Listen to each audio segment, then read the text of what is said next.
Today's point that we have to see in aldehydes, ketones and carboxylic acid is about the reactivity of aldehydes and ketones.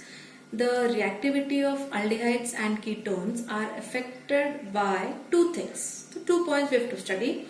First is influence of electronic effect. What is this? What is that electronic effect? Now I have written the two groups, the functional group for aldehyde and for ketone. In aldehydes, you find that there is only one R that is attached to the carbonyl carbon, and in ketones there are two R groups which are attached to carbonyl carbon. How are these R groups? R groups are alkyl groups. These alkyl groups are found to be electron releasing group. They release the electron. So I can show them like this. It can be shown like this. They are electron releasing group. They are releasing the electrons towards carbon. Now in ketones there are two R groups, so more electrons are released towards the carbonyl carbon. This is decreasing the positive character on carbonyl carbon. Carbonyl carbon has a positive character, but when electrons are released towards carbon, the positive character on the carbon is reducing. This effect is seen more in case of ketones because ketones have two R groups, so more number of electrons are released towards that carbonyl carbon and the positive character on this carbon reduces, and due to that it is found that the ketones are found to be less reactive as compared to aldehydes. So you find that the electrophilic reactions are easily taking place in aldehydes as compared to ketones, because in aldehydes the positive character is more, but in ketones it decreases. The second point about the reactivity is steric effect. Now what is steric effect? Again, steric effect is nothing but the effect that is caused due to the repulsion between the groups. Now here first I have written ketonic group and then aldehyde. In ketones you find two R groups present. So as two R groups are present, this makes the space more compact. More number of groups are present here. Bigger R group, bigger R group. The two R groups, they produce repulsion in the area.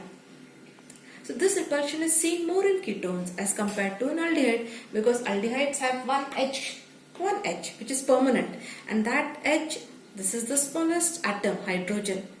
So less repulsions are seen in aldehydes, but more repulsions are seen in ketones. This is nothing but, it is called as steric hindrance. The repulsions are called as steric hindrance. So the effects which are shown, which are seen due to repulsion are called as steric effect. So the steric effect is seen more in ketones. Hence, aldehydes are found to be more reactive than ketones. So this is the reactivity point regarding aldehydes and ketones. Now we come towards the laboratory tests practically, which can be shown only by aldehydes. Ketone will not show those tests, they will be shown only by aldehydes. In the lab we can see these tests carried out. There are three tests which will be shown by aldehydes. First is the Schiff's test, Tollens test and Felling's test. Schiff's test, what is this Schiff's? It's a new word. Schiff's is the name of a reagent.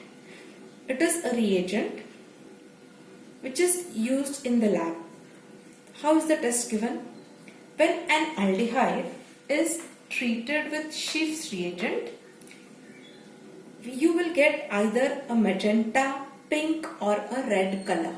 This indicates that the given compound to you is an aldehyde. Suppose we are giving you an aldehyde compound. Suppose benzaldehyde is a compound that is given to you in a test tube, and you are told to find whether it's an aldehyde or a ketone. You will add Schiff's reagent. If you get magenta color is just dark color than pink. Pink such shade but dark in color is magenta. So if you get magenta, pink or red color, you will directly say that yes, the given compound is an aldehyde. So this is Schiff's test. or the test that is given by Schiff's reagent. Second test is tolerance test, or it is also called as silver mirror test. In the test tube you will find a silver mirror. So the test is called silver mirror test. This test is given by aldehyde. So in the test, aldehyde is treated with Tollens reagent. Tollens, again name of the scientist, Tollens reagent. What is this Tollens reagent? It is ammonia mixed with silver nitrate.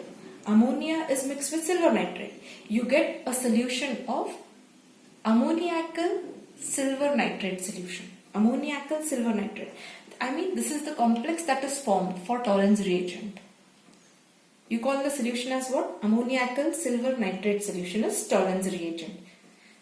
This is the structure of complex AgNH3 twice and plus. This plus charge is nothing but the charge of silver. It's a complex. It is shown in square bracket. It is a complex that is formed. Now we will have to see the reaction in this, that how an aldehyde shows a change or reacts with Tollens reagent. This is an aldehyde, RCHO. This is general formula of an aldehyde. This is when treated with Tollens reagent. And you are getting OH minus from the dilute solution, from water. It is found that in the reaction, the hydrogen is getting replaced by O minus. Now O minus barobar, anything can come. It can be H, but O is coming here.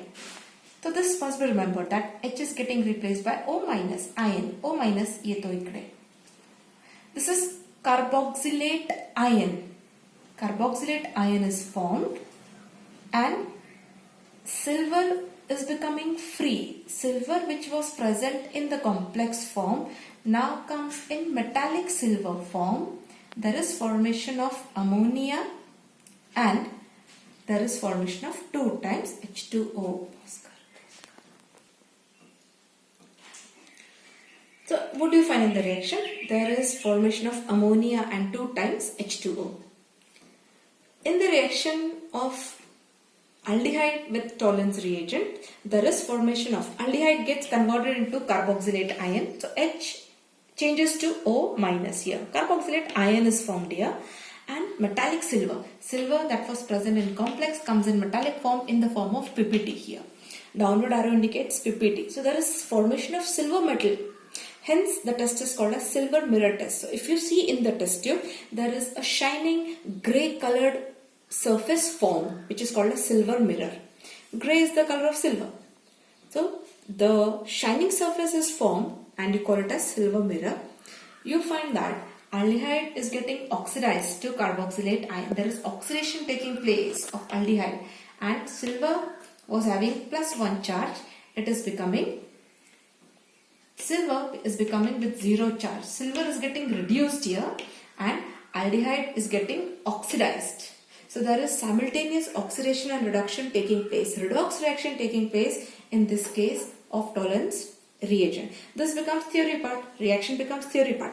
Practically what will you find? If you are given a solution of aldehyde and when you add Tollens reagent in that, you will get a silver mirror in the test tube. That becomes a silver mirror test. This will not be given by alcohol or any other compound. It is a special test that is given by aldehyde only. So it can be treated as a lab test to detect aldehyde, whether the given solution is aldehyde or not. Third test is Felling's test. Felling's solution. What is Felling's solution? Felling's solution is a mixture of Felling's A and Felling's B solution. So totally I'll tell you what is Felling's. Felling's solution is nothing but mixture of copper sulfate, that is blue in color, and alkaline solution of Rochelle salt. Now don't bother. What is that? It is alkaline solution of salt. Felling's solution साठी आपल्याला what do you require? You require copper sulfate. From copper sulfate you require only copper 2+ ion, and from alkaline solution of salt you only require OH minus ions from the alkali. Basically the salt that is used is salt of sodium or potassium tartarate. Tartarate. It is a salt that is coming for tartaric acid. Tartaric acid is the acid present in tamarind. Chins मध्ये असलेला acid is tartaric acid. That's a sodium salt or potassium salt is the solution that is used here. So you require what? आपल्याला requirement कशाची आहे? You require copper ions and you require OH minus ions from the base. Alkaline solution of salt. You require only alkaline. OH minus ions you require in the whole reaction. So aldehyde when treated with Fehling solution. Fehling solution is providing copper plus 2 ions and OH minus ions from the base. Here alkaline solution of salt from the base. If the solution is boiled, you will find that again the aldehyde gets converted into carboxylate ion. H is replaced by O minus. There is formation of carboxylate ion. That is oxidation is taking place here. And copper plus 2 is becoming copper. It is forming a red PPT. There is reduction in the copper.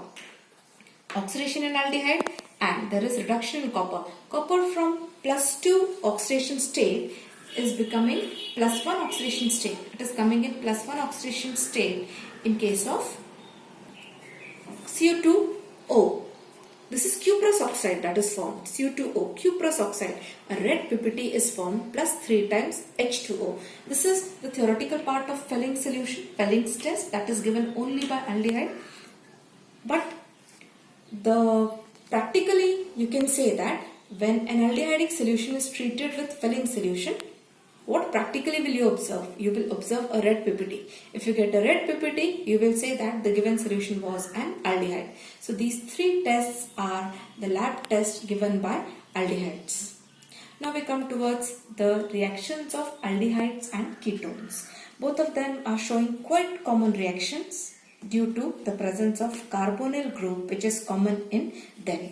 First is addition of HCN. HCN is hydrogen cyanide. Very simple reaction. Now this is addition reaction. You are getting the word addition. Addition indicates what? There is breaking of the double bond. C double bond O will break here and valency of each will become free. One valency of carbon will become free and one valency of oxygen will become free and the reagent will get added. This will be the common thing that will be present in this.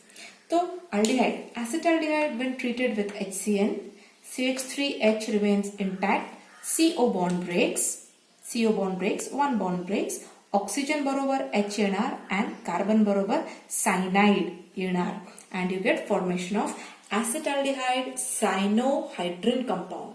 This is an addition compound because it is formed by addition reaction. Second reaction is of a ketone, acetone treated with HCN. Same reaction will be observed. CH3 group will remain intact. With carbon, the valency that becomes free, CN will come and with oxygen, H will come and you will get the compound called acetone cyanohydrin.